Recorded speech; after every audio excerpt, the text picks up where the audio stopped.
Hello mga ka-farmers, sa muli nating pagbablog. Ngayon ay nasa bandang mga alas 2 ng hapon mga ka-farmers. Ang ginagawa natin ngayon ay nag-aabono tayo sa ating okra mga ka-farmers. Pero bago yan, natin ipagpatuloy mga ka-farmers, inaanyaya ko kayo na mag-subscribe sa aming channel mga ka-farmers and hit the notification bell. Pwede rin kayong mag-comments dyan, magtanong kung ano ang kailangan nating gawin dahil tayo ay mano-manong nagpa-farm. May sarili tayong eksperyensya sa mga tanim mga ka-farmers dahil tayo naman ang nagtanim at saka nag-alaga mga ka-farmers. Sa ngayon ay nag-aabono tayo dahil nagsimula ito sa bata pa hanggat ganito na ang kanyang itsura. Ayan, yung kanyang mga bunga, may bunga na. Dahil sa sobrang tagtuyo mga ka-farmers. Itinanim natin ito noong November 10. Tapos, December 10, January 10, malapit na din na mag tatlong buwan. February 10 itong okra natin mga ka-farmers. Nakapagsak lang tayo ng abono dito. Simula nung magtanim ay pangalawang bisis lamang mga ka-farmers. Dahil sa sobrang tagtuyo, ngayon na tayo uli nakapagbagsak ng abono. Mga halos 2 buwan mga ka-farmers. Pero tuloy-tuloy pa rin ang pagbibigay nila ng bunga mga ka-farmers sa ating okra. Ayan, tamang paraan sa pagbagsak mga ka-farmers. Nung una ay ito lang, dalawang daliri lang ang ating ginagamit sa pagbagsak ng abono dahil maliliit pa sila. Sa ngayon ay malalaki na, ay 3 daliri na. Ganito mga ka-farmers. Ayan. Ayan kadami. Ayan mga ka-farmers. Ayan. Ayan. Dahil ito ay 5 puno na mga ka-farmers at saka napapakinabangan din ito na dahil nagkaroon na ng maraming bunga mga ka-farmers. Ayan, makikita natin. Yan, lagyan naman natin ng abono dahil kahapon ay nagkaroon dito ng ulan. Yan lang ang tamang paraan sa pag-abono ng ating okra mga ka-farmers. Ayan. Yan.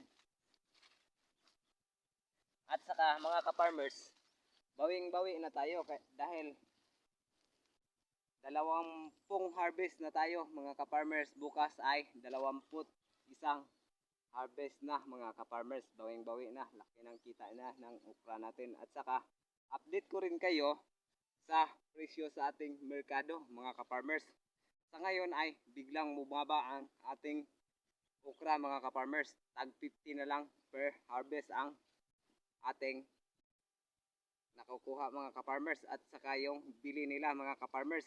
At saka yung nakuha natin dito ay umaabot pa naman ng 50, 60, 70 ka kilo lahat ang ating na-harvest sa ating okra.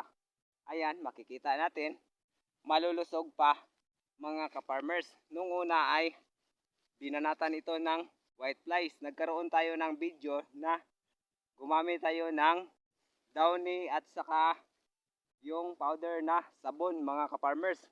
Talagang labadang labada yun mga ka-farmers dahil hindi namamatay ang white flies sa ganong paraan mga ka-farmers. Mas lalong dumami sila. Nagkaroon ng kunting batik-batik. At saka gumamit tayo ng paraan na pagpuksa nila mga ka-farmers. Ang ginamit natin sa pagpuksa ng white fly ay yung alika mga ka-farmers. Epektibo talaga ang alika. 3 tangke ang bawat 1 kilo lang mga ka-farmers kasi mabilisan lang tayo makapaglakad at makapag-spray sa ating alika mga ka-farmers. Ang pagtimpla sa alika ay gumagamit lang tayo ng 4 ml mga ka-farmers. Yan lang ang pagtimpla sa alika. Epektibo sa pagkontrol ng ating white fly.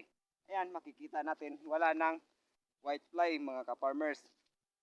Kasi dahil sa alika na ginagamit natin mga ka-farmers, gumagamit na tayo ng scientific na paraan sa pagkontrol ng whitefly dahil sobrang pinaka matindi yung whitefly mga ka-farmers.